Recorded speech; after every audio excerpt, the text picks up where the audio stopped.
जय हिंद। मैं रवि मिश्रा आप सभी के लिए जीव विज्ञान का एक नया वीडियो लेके आया हूँ। जीवन के 3 डोमेन ऑफ लाइफ। पहले तो ये समझ लीजिए कि ये डोमेन जो सिस्टम है ये वर्गीकरण की सबसे बड़ी इकाई है। जीवन के 3 डोमेन ऑफ लाइफ। अब देखेंगे ये क्या चीज़ होता है। सबसे पहले इसको वूज नामक वैज्ञानिक ने 1990 में प्रस्तुत किया था और इन्होंने इसका जो आधार बनाया था वो विकासीय जीवों के जो न्यूक्लिक मटेरियल है, राइबोसोम्स, आरएनए की संरचना को आधार बना करके पूरे पृथ्वी के जीवों को 3 डोमेन में बांटा था।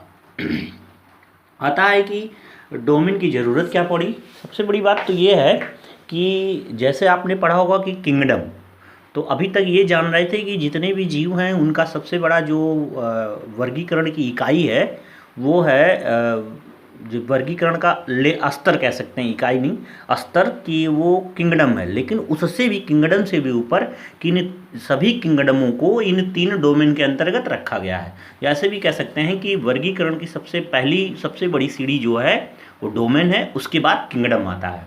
आते हैं जीवन के 3 डोमेन, 3 डोमेन ऑफ लाइफ। जीवों के 3 डोमेन की संकल्पना 1990 में कार्ल वूज नामक वैज्ञानिक ने दिया था। उन्होंने वर्गीकरण के विकासीय मॉडल प्रस्तुत किया था और इनका जो आधार था वो 2 चीज़ों पे था। पहला, कोशिका के राइबोसोमल आरएनए न्यूक्लियोटाइडों के अनुक्रम में अंतर। आरएनए के जो न्यूक्लियोटाइड्स होते हैं उनके जो सीक्वेंस होते हैं, अनुक्रम, उनमें जो क्या डिफरेंस है इसके आधार पे। और दूसरा था उनका कोशिका कला की लिपिड संरचना या एंटीबायोटिक्स के लिए इसकी संवेदनशीलता। तो इन दोनों चीज़ों को आधार मानकर इन्होंने इसको दिया था। अब आता क्या चीज़ है, क्या ये जैव वर्गीकरण की आधुनिक संकल्पना का विकासीय आधार है, क्योंकि प्रकृति में आरएनए की संरचना अत्यधिक संरक्षित होती है। इसका एक ही कार्य होता है, आरएनए में न्यूक्लियोटाइड में अंतर एवं समानता में विभिन्न समूह के जीवों के संबंधों का पता चलता है। अब यह माना जाता है कि प्रकृति में एक ही आर्कियल प्रोकैरियोटिक पूर्वज कोशिकाओं से सजीव के 3 डोमेन का विकास हुआ है। ये सही भी है कि प्रोकैरियोटिक जितने भी सेल हैं, जितने भी आज के समय में आप चाहे मनुष्य देख रहे हैं, चाहे हाथी या पौधे कोई भी, तो सब ये यूकैरियोटिक हैं और इनके पूर्व में हम सब प्रोकैरियोटिक जीवों को जानते हैं। तो जितने भी यूकैरियोटिक हैं वो सभी कहीं ना कहीं प्रोकैरियोटिक से ही विकास के दौरान डेवलप होकर के आए हुए हैं। तो यही चीज़ कहा जा रहा है और ये सजीवों में डोमेन की जो आधार है वो बनाने का काम करते हैं। इस हिसाब से अगर देखा जाए, आर्कियल प्रोकैरियोटिक पूर्वज कोशिकाओं से ही सभी जीवों के निर्माण हुआ है। इसलिए सभी जीव प्रोकैरियोटिक सेल के से ही डेवलप होकर के नए डोमेन के निर्माण में भाग लेते हैं। अब आता है ये डोमेन आर्किया या आर्कीबैक्टीरिया, बैक्टीरिया या यूबैक्टीरिया, यूकैरिया या यूकैरियोटा, ये 3 डोमेन में रखे गए हैं। फिर से सुनेंगे तीनों डोमेन का नाम। कार्ल वूज के द्वारा दिया गया डोमेन 3 डोमेन है। पहला आर्कीबैक्टीरिया, दूसरा यूबैक्टीरिया और तीसरा यूकैरियोटा या यूकैरिया। आते हैं सब फर्स्ट डोमेन आर्किया या आर्कीबैक्टीरिया। ये क्या होते हैं, आद्य जीव हैं, बहुत ही प्रिमिटिव टाइप के हैं, बहुत ही पुराने या कह सकते हैं बड़े ही सरल जीव हैं। ये प्रोकैरियोटिक सेल के बने होते हैं। इनकी कोशिका कला हाइड्रोकार्बन श्रृंखलाओं की बनी होती है। इनकी जो सेल वॉल होती है उसमें पेप्टिडोग्लाइकॉन्स नहीं होते हैं। इन पर एंटीबायोटिक्स का कोई प्रभाव नहीं होता। सबसे बड़ी विशेषता कि ये जो होते हैं इन पर एंटीबायोटिक्स का कोई प्रभाव नहीं होता है। दूसरी चीज़ है, इनका आरएनए बैक्टीरियल आरएनए से अलग प्रकार का होता है। इनका जो आरएनए होता है वो जैसे सामान्य आरएनए अन्य जीवों में होता है, लेकिन जो बैक्टीरियल आरएनए होता है वो उनसे डिफर होता है, अलग होता है। आर्किया सामान्य जीवों की तुलना में अत्यधिक प्रतिकूल वातावरण में रह सकते हैं। ये अत्यधिक वातावरण में, जैसे मेथनोजेंस एग्जाम्पल दे रहा है, होलोफाइस, ये अत्यधिक टेम्परेचर में 80 डिग्री सेंटीग्रेड टेम्परेचर तक भी रह सकते हैं, -डिग्री सेंटीग्रेड टेम्परेचर तक भी रह सकते हैं। तो ये प्रतिकूल वातावरण में रहने के लिए अनुकूलित या एडाप्टेड होते हैं। तो ऐसे इनको सभी को आर्की बैक्टीरिया या डोमेन आर्किया के अंतर्गत रखा जाता है। अगला जो हमारा है वह यह है डोमेन बैक्टीरिया या यू बैक्टीरिया, दूसरा नंबर आते हैं। ये क्या चीज़ होते हैं? इनकी कोशिका कला गिलसराल से जुड़ी अशाखित होती है, वसा अम्ल की श्रृंखलाओं की बनी होती है। इनकी कोशिका भित्ति पेप्टोग्लाइकॉन्स की बनी होती है। ये एंटीबायोटिक्स के प्रति संवेदी होते हैं। ध्यान देंगे यहाँ पे, ये एंटीबायोटिक्स के प्रति संवेदी होते हैं, जबकि इसके पहले जो हम लोग पढ़ा गया था वो एंटीबायोटिक्स के प्रति संवेदी नहीं होते हैं। इसका यह मतलब है कि जो एंटीबायोटिक्स के प्रति जीवाणु संवेदी होंगे वो एंटीबायोटिक दवाओं का प्रयोग होने से वो डेड हो जाएंगे, लेकिन जो एंटीबायोटिक्स के प्रति संवेदी नहीं होते हैं उनके साथ ये होता है कि उनके ऊपर आप एंटीबायोटिक्स की दवाओं का प्रयोग नहीं कर सकते हैं। अगला है कोशिका द्रव्य में नग्न डीएनए होता है, नेकेड डीएनए अणु होता है। तीसरा है बैक्टीरियल आरएनए आर्किया से आरएनए एवं यूकैरिया के आरएनए से काफ़ी भिन्न होते हैं। फिर से सुनेंगे, इनका जो बैक्टीरियल आरएनए होता है वो आर्की के आरएनए व यूकैरिया के आरएनए, मतलब कि जो इसके पिछले वाला था आर्किया उसके, और जो तीसरे नंबर का है यूकैरिएटा, इन दोनों के आरएनए से ये भिन्न होता है। तो एक चीज़ मैंने पहले ही शुरुआत में ही बताया है कि डोमेन सिस्टम का जो बेस है, आधार है डिवाइडेशन का, वो आरएनए के आधार पे है। तो आरएनए के अनुसार ही इनका डिवाइडेशन किया गया है। अगला है बैक्टीरियल राइबोसोम्स 70S प्रकार के होते हैं। बहुत अच्छा, 70S प्रकार के होते हैं। आप जानते हैं राइबोसोम्स दो प्रकार के होते हैं, 70S और 80S। किसी दिन राइबोसोम्स के बारे में आगे से पढ़ा जाएगा, पिछली कक्षाओं में हो सकता है आप सभी ने पढ़ा भी हो। इसका एग्जाम्पल देख लीजिए, इसका एग्जाम्पल है माइकोप्लाज्मा साइनोबैक्टीरिया, जिसे ब्लू ग्रीन एल्गी भी कहते हैं, और ये ग्राम पॉजिटिव और ग्राम निगेटिव बैक्टीरिया। तो इन जितने भी इस कैटेगरी में आते हैं ये सभी यू बैक्टीरिया के अंतर्गत, डोमेन 2 यू बैक्टीरिया के अंतर्गत आते हैं। अगला है हमारा, आता है डोमेन यूकैरिया या यूकैरिएटा। इनके बारे में सुनेंगे। ये वो डोमेन का ग्रुप है जिसमें सभी उच्च कोटि के जंतु और वनस्पतियां रखी गई हैं। या ऐसे भी कह सकते हैं कि जितने यूकैरियोटिक कोशिका के बने हुए जीव हैं वो सभी डोमेन यूकैरिया या यूकैरियोटा के अंतर्गत रखे गए हैं। इनकी कोशिकाओं में यूकैरियोटिक संगठन होता है, यूकैरियोटिक सेल्स होते हैं। इनकी कोशिका झिल्ली या सेल वॉल बैक्टीरियल कोशिका कला के समान प्रोटीन और लिपिड की बनी होती है। और नीचे वाली लाइन, ये तीसरी लाइन बहुत महत्वपूर्ण है,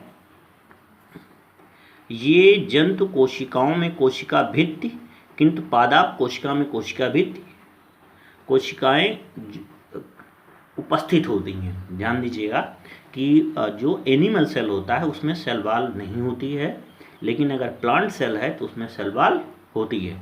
तो यूकैरियोटा का एक पहचान यह भी है।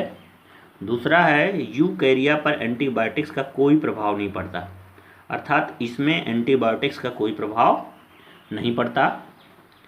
आनुवांशिक पदार्थ डीएनए तथा बेसिक प्रोटीन्स हिस्टोन्स का बना होता है। इनका जो जेनेटिक मटेरियल है, ध्यान देंगे इसके पहले जितने जेनेटिक मटेरियल थे, चाहे वो आपके आर्किया के हों डोमेन 1, चाहे यूकैरिया डोमेन 2, लेकिन ये डोमेन 3 में जब आप आएंगे तो इसमें आरएनए जेनेटिक मटेरियल नहीं होता। इसके पहले सभी में जेनेटिक मटेरियल था। तो इसमें जेनेटिक मटेरियल क्या हो जाता है? डीएनए, बेसिक प्रोटीन्स होते हैं और हिस्टोन प्रोटीन के होते हैं। जो प्रोटीन होता है वो हिस्टोन प्रोटीन होता है।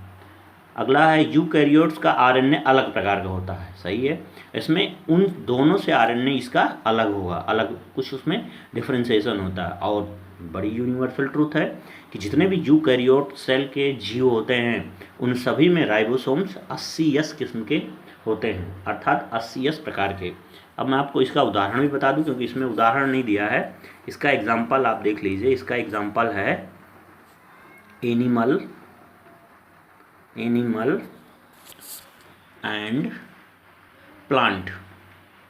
दो चीज़ें हैं, जितने भी जंतु और वनस्पतियां वो सभी डोमेन 3 यूकैरियोटा या डोमेन यूकैरिया के अंतर्गत रखे जाते हैं। तो ये था हमारा डोमेन सिस्टम जिसे हम लोगों ने अभी पढ़ा। अब देखिए एक ग्राफ के द्वारा मैं आपको समझा रहा हूँ। इसमें देखिए जीवन के 3 डोमेन किसने दिया था? 3 डोमेन कार्ल वूज नामक वैज्ञानिक ने। डोमेन में देखिए 3 इसने ब्लॉक बनाया हुआ है। एक ब्लॉक ये है यहाँ पे, एक यहाँ बीच में और एक यहाँ पे, ऐसे 3 ब्लॉक में इसने 1 2 3 में इसने डिवाइड किया है। अब देखेंगे कैसे ये बताते हैं। सबसे पहले डोमेन यूकैरिया, ये वाला डोमेन देखेंगे। सबसे पहले डोमेन यूकैरिया में आते हैं। सबसे पहले ये ग्राम पॉजिटिव बैक्टीरिया इसके सदस्य हैं, ग्राम नेगेटिव बैक्टीरिया सदस्य हैं। साइनोबैक्टीरिया यहाँ पे देखेंगे, साइनोबैक्टीरिया ये है। तो साइनोबैक्टीरिया को ही ब्लू ग्रीन एल्गी कहते हैं। साइनोबैक्टीरिया भी इसका सदस्य है। और उसके बाद में ग्रीन नॉन सल्फर बैक्टीरिया और माइकोप्लाज्मा 1 2 3 4 5 इसके ये 5 ग्रुप हैं जो डोमेन यू बैक्टीरिया के अंतर्गत रखे जाते हैं।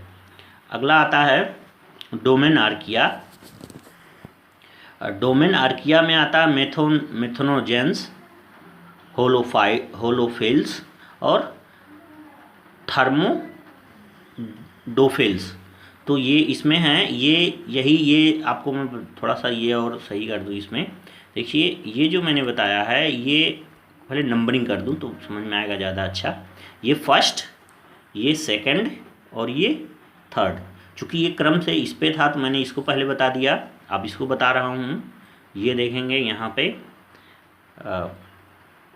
मेथनोजेंस, मैंने बताया था कि जो डोमेन आर्किया है, डोमेन आर्किया में ऐसे बैक्टीरिया रखे जाते हैं या ऐसे जीवों को रखा जाता है जो कि प्रतिकूल वातावरण में अपने को सर्वाइव कर सकें, वो अडाप्ट कर सकें, तो वो डोमेन आर्किया की श्रेणी में आते हैं।